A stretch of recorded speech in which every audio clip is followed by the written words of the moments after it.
I don't want to go into that, talk about that. I don't know what we're going to release publicly, and we're just ready to whatever I got to do to get in the training room and get right, and got a month to get right, thankfully, and play the bowl game. So, is it right, Coach Kelly basically came up to you and said, like, he said he gave you the option? Yeah. Did he say that? He told you all that? He said that on the ESPN sideline. We had a talk, and I told him there was no way I was sitting out. A lot of these guys have busted their butts for the last year, and a lot of these seniors, and LSU means a lot to me. It means the world to me, and I bleed these colors no matter what anybody has to say about me. And there was no way that I was going to watch the rest of that game from the sideline and let those seniors go out without me playing. And so, there was no option really in my head. Whatever we had to do to be able to get me back out there, and so. Chris Hilton had a big time game, his best of this season. When do you see him now? Yeah, that's the Chris that we've been speaking about in spring ball and fall camp, and unfortunately he had the injury that kind of sidelined him, and it was a while for him to be able to get back and go on. But I'm so proud of him for continuing to fight, and I'm so happy for him. God works in mysterious ways, and for him to be able to have that type of night, it was awesome. So to have that deep ball threat, how this is something you're going to want to work on and continue going forward. Just can you maybe talk about what that felt like to have that, and what it did for your offense? Yeah, it adds a whole nother level to our offense, obviously. As you can see, having Chris out there to be able to make plays with his speed, it's something defenses always have to defend against and be worried about. So, Coach Kelly made it clear that he's not happy with 4 losses. You're not happy with 4 losses, but the professionalism to win the last 2 games like you did, what was the key to doing that? There have been a lot of changes in the building, and I know Coach Kelly has talked about that, and guys have kind of taken control and taken leadership, and it's been huge for us. And I think it'll be something that we'll continue to grow with throughout the offseason. So he came in and also talked a lot about the program's current foundation. Yeah. For you guys as players, what's your perspective on where the foundation is, and what's the ceiling for this team over the next couple of seasons? Yeah, I'm not going to get into that about the ceiling, but I believe that when we do things the right way and we're about our process the right way, that we're a dangerous football team. When we look back on it, and there are 3 quarters of football that we want back that could completely change our season and the way it would look right now.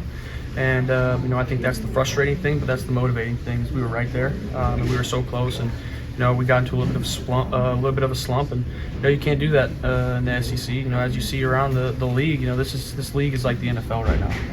It's so tough, and so people are losing every week, and so it's been something that I think that we've continued to talk about. Just goes back to our process and doing things the right way. Garrett, how are you? Who won the A&M Texas game? It's 17-7 with 2 minutes to go. Texas is up. Gotcha. Jared, how will you remember this year? Sorry? How will you remember this year?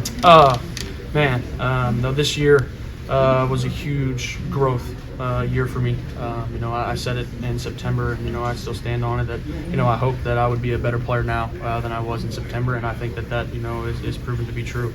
I think that our team got better throughout the year, and we got closer and we got better, and there were things we had to fix in the red zone scoring. And I thought that we've improved that a lot. And so I'm so happy for us, so happy for our team, and the things that we've worked on. And for me personally, I think that I've continued to get better, continue to grow my game, and I'm looking forward to continue to do that into the offseason. The bowl participation has been pretty good, including last year to Wisconsin. Do you have any sense of this team and how they'll be excited about playing in the bowl? Yeah.